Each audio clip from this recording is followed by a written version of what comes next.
Okay, let's go through the answers to the worksheets from last week. First couple of questions are quite easy. It's just looking to find the resultant force. For the first one, we have 600 newtons forwards, 400 backwards, so we subtract the 400, and that gives us 200 newtons in the direction of the bigger force, so to the left. Next one, forwards force is 500, backwards force is 425, so we subtract that, and it gives us 75 newtons, once again, to the left. Next one, rocket going upwards, bigger force is upwards. We'll take that one as being positive. There's a force of 3,000 going the opposite direction, so we subtract it. Gives us a resultant force of 1,500 newtons up. Our skydiver then, the biggest force is downwards, so let's take downwards to be positive. This 600 newtons is acting in the opposite direction of that, so we subtract it. Gives us 200 newtons in a downwards direction. Okay, relatively easy with resultant forces. We just add them if they're going in the same direction, subtract them if they're going in opposite directions. It's a little bit harder then when you're given the resultant force. So if we look at the car in the first one here, the resultant force here is going to be the forwards force, 600, minus the backwards force, x, which we aren't given, but we're told that the resultant force is 120.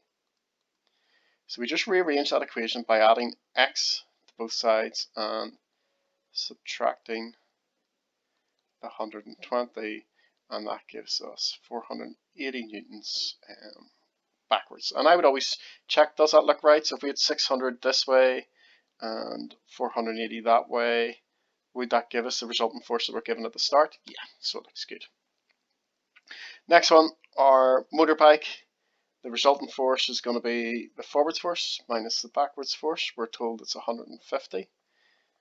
So if you add 400 then to both sides, which brings that 400 across really, gives us that x is 550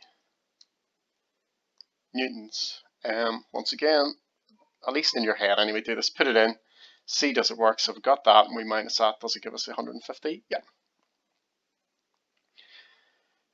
Third one in this set then, we're told we've got a rocket.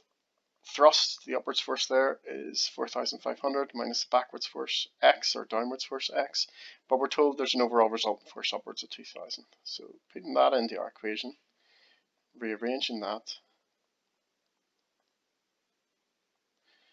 gives us that x must be 2,500 newtons. Next one, skydiver. So our resultant force in the skydiver is going to be the 800 newtons minus the air resistance x upwards. But we're told the resultant force is 320. So x will be 800 minus 320, which gives us 480 newtons. Okay. Now, these questions get hard. In fact, this is something you will only come across really once you get to A-level physics, but it is just using Pythagoras' theorem. So what we do for these is we make a little triangle of our forces. So we have 5,000 newtons to the right and 4,000 newtons upwards, and then we go back to the start, go to the end, draw an arc between them, and we're really trying to work that out. Now that is the hypotenuse of that right angled triangle, so we can use Pythagoras' theorem, which we just give to get the hypotenuse, or in our case the hypotenuse represents the resultant force. We just put in the square of our two sides, add them, and take the resultant of those two. So 400 squared plus 5,000 squared gives you 41 million. But we then take the square root of that to get our resultant force.